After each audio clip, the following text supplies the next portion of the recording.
नमस्कार विद्यार्थी मित्रांनो, मी स्वप्नील भंडारे इन्फिनिटी अकॅडमीच्या युट्यूब प्लॅटफॉर्मवरती आपलं मनस्वी स्वागत करतोय. पशुधन पर्यवेक्षक या पदासंदर्भात सर्वात महत्वाची मोठी अपडेट आपल्या सोबत शेअर करण्यासाठी आजचा हा व्हिडिओ. विद्यार्थी मित्रांनो, सविस्तरपणे व्हिडिओचं विश्लेषण करतो. आयोगात मागणीपत्र सादर झालेली आहेत त्याबद्दल संपूर्ण माहिती पशुधन पर्यवेक्षक या ठिकाणी एमपीएससी कडून भरलं जाणार आहे. त्याची पात्रता, मागणीपत्रात काय त्यांनी सांगितलेलं आहे, किती जागेचं मागणीपत्र आहे, किती पद आहेत, याबाबत सर्व अपडेट मी आपल्यासोबत या ठिकाणी शेअर करत आहे.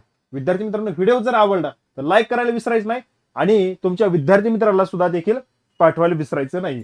चला आपण लगेच सुरू करूया.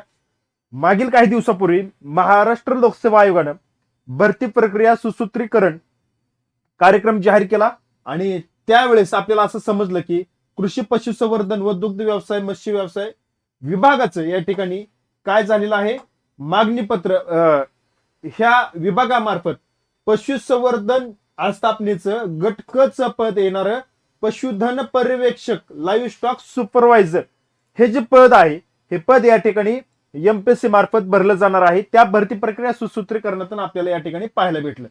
तर विद्यार्थी मित्रांनो, मग सेवा प्रवेश नियमानुसार आता सेवा प्रवेश नियम नव्याने जाहीर झालेत बघा. त्या सेवा प्रवेश नियमामध्ये आपल्याला काय असतं की जे पद या ठिकाणी भरलं जाणार आहे त्याची पात्रता त्या ठिकाणी दिली जाते. त्या सेवेत तुम्हाला प्रवेश करण्यासाठी तो नियम या ठिकाणी ठरवला जातो. तो नियम या ठिकाणी पहिला जो होता तो पहिला या ठिकाणी कॅन्सल करून या ठिकाणी नवीन सेवा प्रवेश नियम या ठिकाणी मूळ तरतुदीनुसार सुधारणा या ठिकाणी केलेली पाहायला मिळते. आणि त्या संदर्भात आपल्याला या ठिकाणी जी पात्रता दिली ती एज्युकेशन दिली, एसएससी म्हणजे 10वी प्लस तुमचा डिप्लोमा झालेला असावा, पदविका झालेली असावी. बघा मग कशामध्ये, diploma in livestock management and dairy production farm a government recognised institute, म्हणजे की तुमचा डिप्लोमा अशा इन्स्टिट्यूटला गव्हर्नमेंटनी मान्यता दिलेल्या, म्हणजे गव्हर्नमेंटच्या मान्यताप्राप्त, शासन मान्यताप्राप्त इन्स्टिट्यूट मधून तुमचा diploma live stock management and dairy production मध्ये तुमचा डिप्लोमा झालेला असावा आणि सोबत 10वी झालेली असावी, असा विद्यार्थी या ठिकाणी पात्र केलेला आहे. त्याचबरोबर जर तुमचं हे नसेल तर ऑर दिले त्यांनी, ऑर म्हटलंय तर डिग्री इन व्हेटरनरीची डिग्री तुमची असावी, science from government recognised institute. बघा तेच मान्यताप्राप्त विद्यापीठाची तुमच्याकडे व्हेटरनरी सायन्स मधली तुमच्याकडे डिग्री असावी. एक्सपिरियन्स ऍडिशनल स्किल जे आहे ते नॉट रिक्वायर्ड म्हटलंय, तुम्हाला एक्सपिरियन्स आता या ठिकाणी घेणार नाही. बघा अशा पद्धतीनं ही नवीन पात्रता या ठिकाणी घालून दिलेली आहे. त्या जुन्याच आपल्याला आता काही घेणं देणं नाही, उरलेलंच नाही, ते काढून टाकलं. बघा आता लक्षात आलं असेल, पशुधन पर्यवेक्षक एमपीएससी मार्फत भरलं जाणार आहे. तर विद्यार्थी मित्रांनो, तुम्ही या ठिकाणी आता गट क चा फॉर्म भरलेला असेल आणि पूर्व परीक्षेची तुम्ही जर तयारी करत असाल, बघा पूर्व परीक्षेची तुम्ही तयारी करत असाल, त्यामध्ये तलाठी आलं आणि इतर सर्व घटकाची पदं आली, तर त्याकरता आपण मिशन तलाठी म्हणून एक बॅच लॉन्च केली. आता ही जी बॅच आहे ते सर्व या ठिकाणी जी पूर्व परीक्षा होत आहे आता घटकाची त्याला उपयोगी असणार आहे, कारण त्या धर्तीवरती टीम या ठिकाणी काम करते. 2500 रुपयामध्ये आहे त्याची ऑफर या ठिकाणी. तुम्हाला जर आता कुपन कोड वगैरे जर मिळाला तर बघून घ्या या नंबरवरती कॉल करून. महाराष्ट्रात सध्या ट्रेडिंगला असलेली 1 नंबरची बॅच, सर्वाधिक ऍडमिशन असलेली ही बॅच तुम्हाला तलाठी फॅक्टरीच्या माध्यमातून उपलब्ध करून दिलेली आहे. लाईव्ह प्लस रेकॉर्डेड स्वरूपात ऑनलाईन बॅच तुम्हाला उपलब्ध होत आहे. तर बॅच घ्या, यामध्ये तुम्हाला भरपूर काही सर्व मटेरियल, पुस्तक देखील भेटणार आहे आणि क्लास देखील तुम्हाला भेटणार आहे. चला, पशुधन पर्यवेक्षकच्या ज्या जागा आहेत तर बघा त्या जागा आपल्याला या ठिकाणी पाहायला भेटत आहेत. एकूण किती 322 पद आहेत. किती 322 पद. तर ह्या सगळ्या ह्याच्यानुसार आपल्याला ह्या जागा कास्टनुसार पाहायला भेटतात. पण ऑथेंटिक जे आपल्याला इथून पुढे आयोग त्या ठिकाणी ते जाहीर करेल तेव्हा ते आपल्याला हे जुना आपल्याला हे परिपत्रक आहे त्यामधून आपल्याला हे पाहायला भेटते. किती 322 जागा. बघा आता त्यानंतर जो काही आरटीआय टाकला होता त्या आरटीआयच्या माध्यमातून आपल्याला या ठिकाणी या गोष्टी समजतायत की शासन निर्णय सामान्य प्रशासन विभागामार्फत माहिती पुरवताना या ठिकाणी उपलब्ध असलेली माहिती पुरवणे अभिप्रेत असून आणि त्यामध्ये त्या वेगवेगळ्या माहिती संकलन संशोधन करणे आवश्यक असतं आणि त्यानुसार त्या स्वरूपातील माहिती अभिप्रेत आहे. बघा आता बघा यामध्ये पशुधन पर्यवेक्षक पदभरतीबाबतचे मागणीपत्र महाराष्ट्र लोकसेवा आयोगात सादर करण्यात आलेले आहेत. तथापि भरती प्रक्रियेबाबतची प्रक्रिया गोपनीय स्वरूपाची असलेली प्रस्तुत स्तरावरील कार्यवाही अद्याप पूर्ण न झाल्याने माहिती अधिकार मध्ये ती देता येत नाही. परंतु सगळ्यात महत्वाची जी माहिती आहे ती किती 322 पदांची या ठिकाणी आपल्याला या पशुधन पर्यवेक्षकच्या या ठिकाणी हे मागणीपत्र आयोगाला सादर करण्यात आलेलं आहे. आता मग हे मागणीपत्र आता त्यांनी परत पुढचं त्यांनी दिलंय त्यांचं ते काम असते सगळं आरटीआय मध्ये ते आपल्याला यावरून सगळ्यात महत्वाची गोष्ट समजते की पशुधन पर्यवेक्षक या पदासंदर्भात महाराष्ट्र लोकसेवा आयोगाला मागणीपत्र या ठिकाणी गेलेलं आहे. आता बघा विद्यार्थी मित्रांनो, बऱ्याच विद्यार्थ्यांना असा प्रश्न आहे की बाबांनो आता हे मागणीपत्र गेलंय, मग जाहिरात आता जी गटकची जाहिरात आहे यामध्येच या ठिकाणी या सगळ्या गोष्टी ऍड होत आहेत की काय? बघा असं काही नाही. पशुधन पर्यवेक्षक झालं समजा, आपण आता हे कृषी विभागाच्या अंतर्गत येतं पशु विभाग, जेवढे काही तांत्रिक घटकाची पद आहेत बघा मी काय म्हणतोय तांत्रिक पदे ही जी आहेत ह्या पदांची जी जी जाहिरात आहे किंवा ही कधी समावेश होणार आहेत तर ह्या आता आलेल्या ग्रुप सी मध्ये ही पदे या ठिकाणी आपल्याला समावेश झालेली पाहायला भेटणार नाहीत. बघा लक्षात ठेवा. त्यामुळे विद्यार्थी मित्रांनो लक्षात घ्या, येणारी ही जी जाहिरात आलेली आहे या जाहिरातीमध्ये ही पद नसतील. 5 मिनिटांनी कॉल कर, 5 मिनिटांबरोबर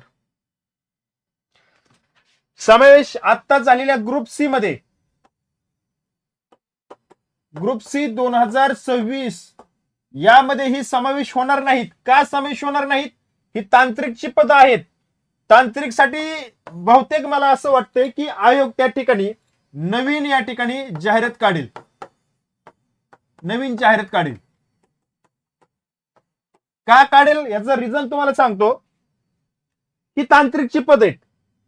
आता नवीन जाहिरात त्याच्याकरता काढेल, ह्यात जर समावेश केलं तर ही तांत्रिक पदामध्ये या ठिकाणी ह्या तांत्रिक पदामध्ये ज्या विद्यार्थ्यांना फॉर्म भरायचा आहे, ज्या विद्यार्थ्यांनी फॉर्म भरलाय पण आता हे नवीन पद समावेश झाल्यामुळे त्या पदांकरता अप्लाय करणाऱ्या विद्यार्थ्यांना पुन्हा एकदा संधी द्यावी लागेल. आणि ही संधी देण्यासाठी पुन्हा एकदा वेबसाईट त्या ठिकाणी काय करावं लागेल, ओपन करावी लागेल. आणि ओपन करावी लागेल, त्या ठिकाणी मुदत द्यावी लागेल. एवढ्या मुदतीत तुम्ही सादर करा. तिथून पुढच्या कालावधीमध्ये एक्झामला वेळ तुम्हाला त्या ठिकाणी भेटला पाहिजे. सध्या आता जी जाहिरात आलेली आहे ती जाहिरात पूर्ण करणं त्यांचं टार्गेट आहे. जवळजवळ आपल्याला पाहायला मिळतं की 12.5 लाख, बघा 12 लाख फॉर्म या ठिकाणी आलेले आहेत ग्रुप सी साठी. ह्यांचे पेपर घेणं, इतक्या लोकांचं वन टाइम पेपर घेणं ही सोपी गोष्ट नाही. अजून जर या ठिकाणी त्यांनी काय केलं असेल, जर नवीन या ठिकाणी ही पदं ऍड केली, बघा ऍड जर केली तर विद्यार्थी मित्रांनो हा संख्या अजून 3-4 लाखांनी एक्स्ट्रा वाढू शकते. याचं कारण असं सांगतो, ज्यांचा डिप्लोमा झालेला आहे त्या पदांचं मुलांचं काही ग्रॅज्युएट झालेलं नाही, आणि जी आता ग्रॅज्युएट झालेली जी मुलं आहेत त्यांनी तलाट्याला फॉर्म भरलाय किंवा ग्रुप सी ला फॉर्म भरलेला आहे. डिप्लोमाच्या पोरांना संधी नाही ना फॉर्म भरण्यासाठी, कारण त्यांचं ग्रॅज्युएट झालं नाही. आता अशी काही तांत्रिक पद आहेत की त्याला डिप्लोमा इलिजिबल आहे, डिप्लोमा झालेले विद्यार्थी पात्र आहेत. म्हणून त्यांना पुन्हा एकदा जर ह्याच्यामध्ये ऍड केले तर ही परत फॉर्म भरायला संधी द्यावं लागेल. संधी दिल्यावरती ती वेबसाईट ओपन करून त्यासाठी ही सगळी प्रोसेस या ठिकाणी यामध्ये 20 ते 25 दिवसाचा कालावधी जाईल. अहो 20-25 दिवसाचा कालावधी गेला तर परीक्षा तोंडावी येते ना पुढे 1-1.5 महिन्यामध्ये. तर ही प्रोसेस या ठिकाणी चुकीची होईल. याकरता नवीन जाहिरात काढावी लागेल. नवीन जाहिरात काढून त्या ठिकाणी अर्ज मागवावे लागतील, त्याचं प्लॅनिंग करावं लागेल, परीक्षा योजना जाहीर करावं लागेल, प्री का मुख्य या सगळ्या गोष्टी त्या ठिकाणी जाहीर कराव्या लागतील.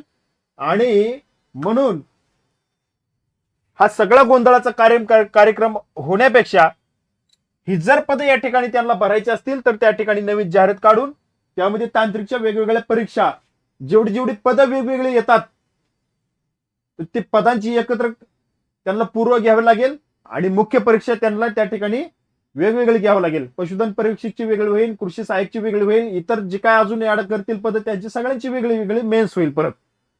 परंतु त्या ठिकाणी आता यामध्ये ग्रुप सीच्या ह्यामध्ये ऍड होऊ शकत नाहीत. त्यामुळं त्यांना नवीन जाहिरात या ठिकाणी काढावं लागेल. जेवढे तांत्रिकचे टेक्निकलची जे तांत्रिकची पद आहेत त्यांच्यामध्ये हे पशुधन पर्यवेक्षकची नवीन जाहिरात त्या ठिकाणी आपल्याला आलेली पाहायला भेटेल. तर मला हे सांगायचं की या विद्यार्थ्यांनी गडबडून गोंधळून न जाता अभ्यासावरती फोकस करा.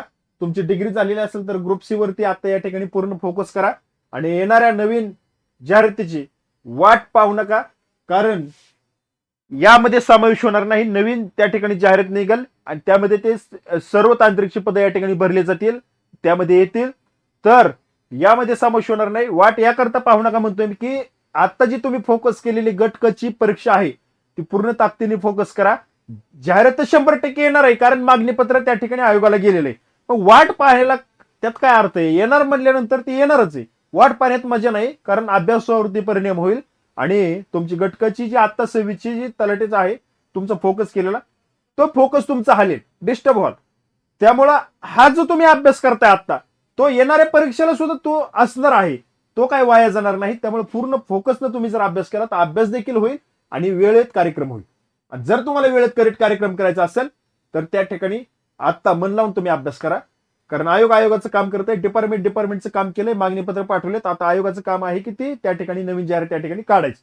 तर त्याकरता तुम्ही प्रयत्नशील राहा आणि अभ्यासाच्या दृष्टिकोनातून तुमचा प्रयत्न असू द्या. त्याकरता मी तुम्हाला या प्लॅटफॉर्मवरून शुभेच्छा देतो. अभ्यास करता तुम्हाला खूप खूप शुभेच्छा. ईश्वर तुम्हाला या ठिकाणी प्रामाणिक प्रयत्नाला या ठिकाणी फळ देव अशी मी अपेक्षा व्यक्त करतो आणि प्रार्थना करतो आणि या ठिकाणी थांबतो. भेटू पुढील अपडेटमध्ये. धन्यवाद.